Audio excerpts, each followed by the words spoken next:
Y vamos a ver qué nos cuenta Roberto Izurieta en Miami. Roberto, el presidente pues tiene un punto y es que él tiene que cumplir una promesa de campaña también, ¿no?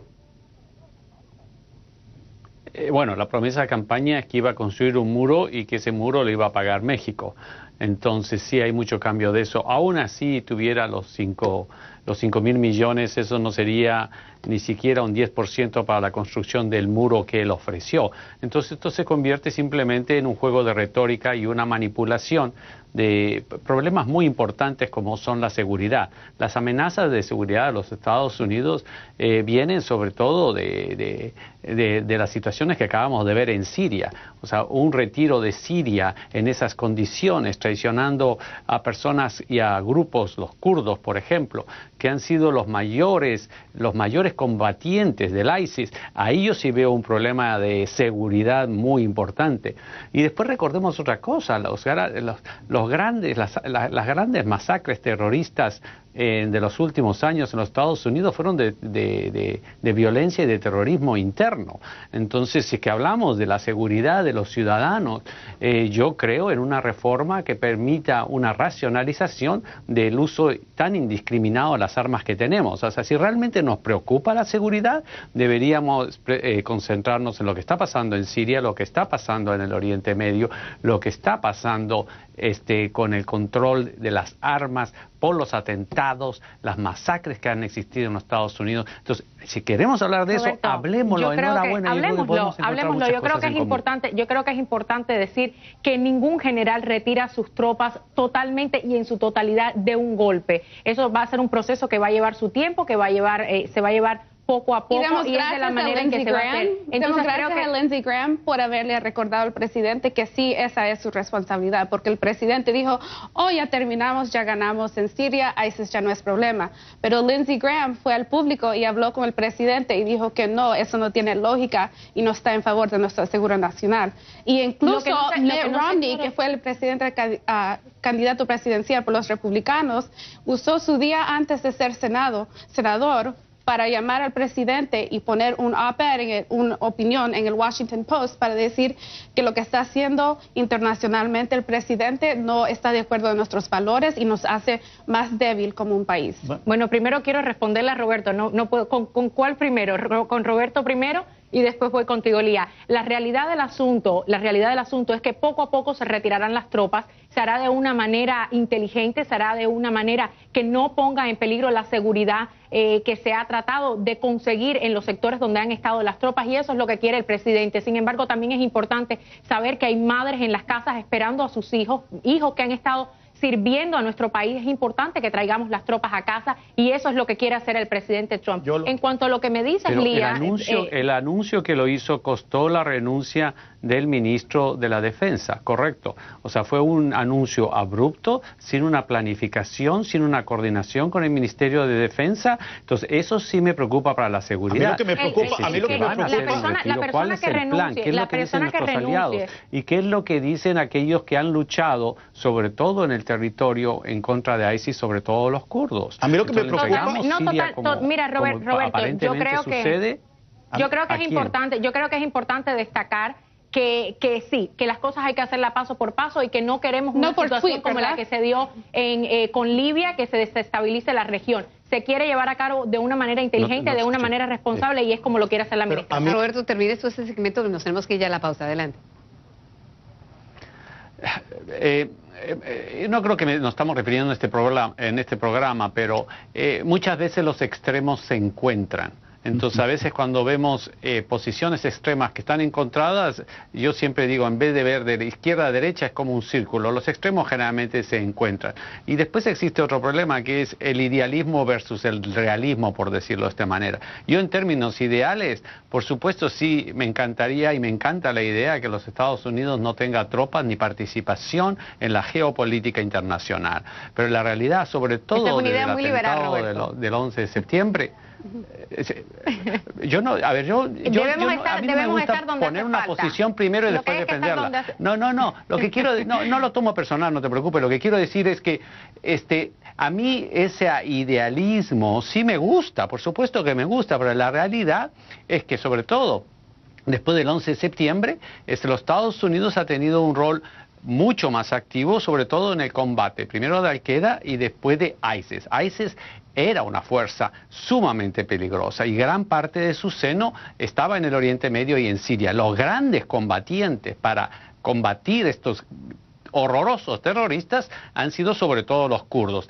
Entonces, en esta decisión apresurada, lo que estamos haciendo, lo que dice la carta del el exsecretario de Defensa es, estamos hiriendo a nuestros aliados, estamos traicionando a aquellos que han estado luchando en contra de estos terroristas que nos han hecho mucho daño, y eso es una amenaza a la seguridad de los Estados Unidos. Y con eso nos vamos a la pausa entonces, Roberto, gracias. Nos vamos a nuestro próximo segmento, vamos a seguir hablando de toda esta dinámica porque hay mucha tela que cortar.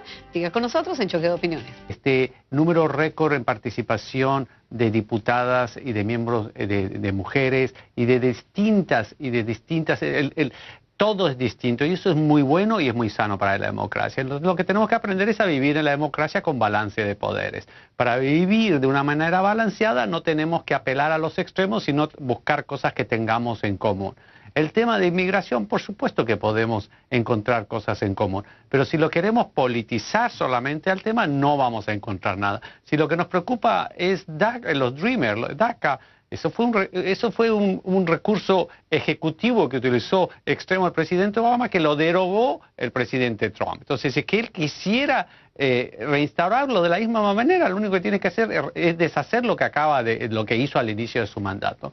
Entonces, todos los partidos políticos tienen bases extremas que le piden cosas extremas. El reto de Nancy Pelosi también va a ser el mismo. También tiene en su base gente extrema que le pediría ahora que no, hagamos la universalización, la universalidad de la seguridad social, en lo cual me parece una idea entretenible y una idea ideal, sin lugar a dudas. Entonces ella lo que tiene que hacer es no representar solamente a sus extremos, controlar a los miembros más extremos para buscar cosas en común. El Congreso que acaba de salir ha sido muy, muy nefasto, en mi opinión, para el mismo Trump, porque muchos de los acuerdos que tú dices, yo sí pienso que el presidente Trump estaba de acuerdo, y de donde le boicotearon esos acuerdos fueron los sectores extremos en esa Cámara que ya cesó, y eso me parece muy sano y positivo y ojalá que dé buenos resultados. Yo en lo que estoy de acuerdo contigo es que es sano y positivo que haya variedad y que haya diversidad en el Congreso que se elige, ya sea demócrata, ya sea republicano, eso es sumamente importante, pero creo que también es importante destacar que nosotros expandimos nuestra mayoría en el Senado, los republicanos. Entonces vamos a ver un balance de gobierno, eso sí lo vamos a ver. Esperemos que los demócratas no obstruyan, esperemos que los proyectos de ley que se están poniendo no para el beneficio de nadie en particular, sino para el beneficio del pueblo estadounidense se puedan llevar a cabo sin una resistencia absurda como la que se ve mayormente por parte de los demócratas cuando se sacan proyectos de ley o cuando se quiere llevar una ley a cabo como esta de seguridad nacional. Y sí hay problemas de seguridad nacional porque la cantidad de personas y el flujo que quiere entrar por la frontera sur no es normal lo que se está viendo. Está en su punto más bajo en 40 años. Nuevamente, no apelemos a hechos alternativos. No recurramos a hechos alternativos. Está en su punto más bajo en 40 años. Los inmigrantes tienen menos posibilidad de cometer crímenes que las personas nacidas en Estados Unidos. Esa es una estadística. Las ciudades fronterizas están entre las más seguras de Estados Unidos. Esa es otra realidad.